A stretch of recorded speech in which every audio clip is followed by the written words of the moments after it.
When testing a null hypothesis, we arrive at a conclusion of rejecting it or failing to reject it. Our conclusions are sometimes correct and sometimes wrong, even if we apply all procedures correctly. There are two different types of errors, and we distinguish between them by calling them type 1 and type 2 errors as described here. A type 1 error, the mistake of rejecting the null hypothesis when it is actually true. The symbol alpha is used to represent the probability of a type 1 error. So alpha is the probability of a type 1 error, which is the probability of rejecting H naught when H naught is true. A type 2 error is the mistake of failing to reject the null hypothesis when it is actually false. The symbol beta is used to represent the probability of a type 2 error. So beta is the probability of a type 2 error, which is the probability of failing to reject H naught when H naught is false. When testing a null hypothesis, we arrive at a conclusion of rejecting it or failing to reject it. Our conclusions are sometimes correct and sometimes wrong. How did I do this twice? I see, sorry. Okay. A mnemonic to remember type 1 and type 2 errors is to remember the phrase routine for fun. The first three consonants, RTN, remind us that a type 1 error is reject a true null hypothesis. The last four consonants, FRFN, remind us that a type 2 error is fail to reject a false null hypothesis. I'm just going to say I don't find this very useful, but the book does, so, do what makes you happy. Descriptions of a type 1 error and a type 2 error refer to the null hypothesis being true or false. And a type 2 error, but when wording a statement representing one of these errors, be sure that the conclusion addresses the original claim, which may or may not be the null hypothesis. Consider the claim that a medical procedure designed to increase the likelihood of a baby girl is effective, so that the probability of a baby girl is P is greater than 0.5. Given the following null and alternative hypothesis, write statements describing a type 1 error and a type 2 error. H naught is P equals 0.5, and H1 is P is greater than 0.5, the original claim that will be addressed in the final conclusion. The type 1 error, a type 1 error is the mistake of rejecting a true null hypothesis, so the following is a type 1 error.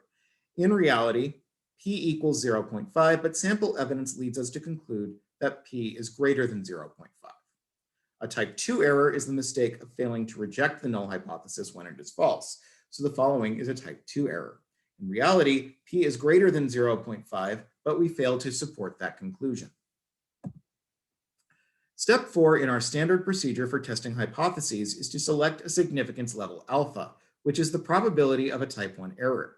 The values of alpha, beta, and the sample size are all related, so if you choose any two of them, the third is automatically determined, although beta can't be determined until an alternate value of the population parameter has been specified along with alpha and n. One common practice is to select the significance level alpha, then select a sample size that is practical, so the value of beta is determined. Generally, try to use the largest alpha that you can tolerate, but for type 1 errors with more serious consequences, select smaller values of alpha.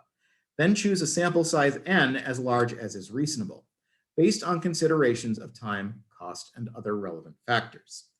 Another common practice is to select alpha and beta so the required sample size n is automatically determined. We use beta to denote the probability of failing to reject a false null hypothesis. So the probability of a type 2 error is beta. It follows that 1 minus beta is the probability of rejecting a false null hypothesis. So 1 minus beta is a probability that is one measure of the effectiveness of a hypothesis test. The power of a hypothesis test is the probability 1 minus beta of rejecting a false null hypothesis. The value of the power is computed by using a particular significance level alpha and a particular value of the population parameter that is an alternative to the value assumed true in the null hypothesis.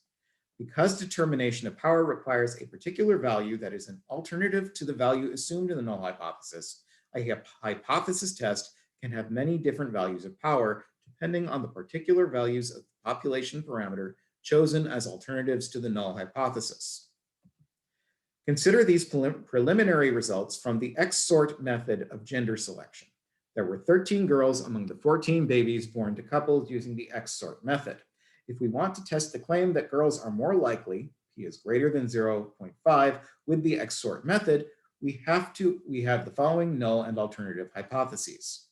H0 is p equals 0.5, and H1 is p is greater than 0.5. Let's use a significance level of alpha equals 0.05. In addition to all of the given test components, finding power requires that we select a particular value of p that is an alternative to the value assumed in the null hypothesis, H0 equals 0.5. Find the values of power corresponding to these alternative values of p, 0.6, 0.7, 0.8, and 0.9. The values of power in the following table were found using Minitab, and exact calculations are used instead of a normal approximation to the binomial distribution. For the specific alternative value of p, 0.6, beta is 0.820, and the power of the test, 1 minus b, is 0.180. For 0.7, beta is 0.564, and the power of the test is 0.436. For 0.8, beta is 0.227, and the power of the test is 0.773. And for 0.9, beta is 0.012, and the power of the test is 0.988. On the basis of the power values listed above, we see that this hypothesis test has power of 0.180, or 18%, of rejecting H0 is p equal to 0.5 when the population p is actually 0.6. That is, if the true population proportion is actually equal to 0.6, there is an 18% chance of making the correct conclusion of rejecting the false null hypothesis that p equals 0.5. That low power of 18 is not so good. There is a 0.436 probability of rejecting p equals 0.5 when the true value of p is actually 0.7. It makes sense that this test is more effective in rejecting the claim of p equals 0.5 when the population proportion is actually 0.7 than when the population proportion is actually 0.6.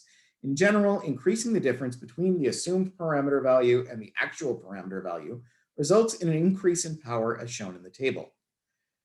Because the calculations of power are quite complicated, the use of technology is strongly recommended. We will not be doing any problems about power, but address it because it is an important topic for those engaged in research. Just as 0.05 is a common choice for a significance level, a power of at least 0.80 is a common requirement for determining that a hypothesis test is effective. When designing an experiment, we might consider how much of a difference between the claimed value of a parameter and its true value is an important amount of difference. If testing the effectiveness of the XSort gender selection method, a change in the proportion of girls from 0.5 to 0.9 would be very important. Such magnitudes of differences affect power. When designing an experiment, a goal of having a power value of at least 0.80 can often be used to determine the minimum required sample size. Here is a statement similar to one in an article. The trial design assumed that with a 0.05 significance level, 153 randomly selected subjects would be needed to achieve 80% power to detect a reduction in the coronary heart disease rate from 0.5 to 0.4. From that statement, we know the following. Before conducting the experiment, the researchers selected a significance value of 0.05 and a power of at least 0.80. The researchers decided that a reduction in the proportion of coronary heart disease from 0.5 to 0.4 is an important difference that they wanted to detect by correctly rejecting the false null hypothesis. And using a significance level of 0.05, power of 0.80, and the alternative proportion of 0.4, technology such as Minitab is used to find the required minimum size is 153.